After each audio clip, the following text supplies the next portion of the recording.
Hej, jeg hedder Nana. Jeg læser idræt og sundhed på kandidaten med specialisering i bevægelsesfremme i samfundet. Og noget af det, jeg synes, der er helt fantastisk ved at læse på idræt og sundhed, det er, at man i høj grad er med til at forme sin egen uddannelse.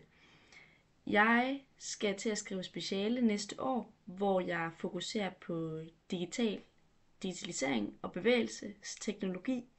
Jeg vil undersøge, hvordan digitale devices og teknologi har indvirkning på børns motorik og læring.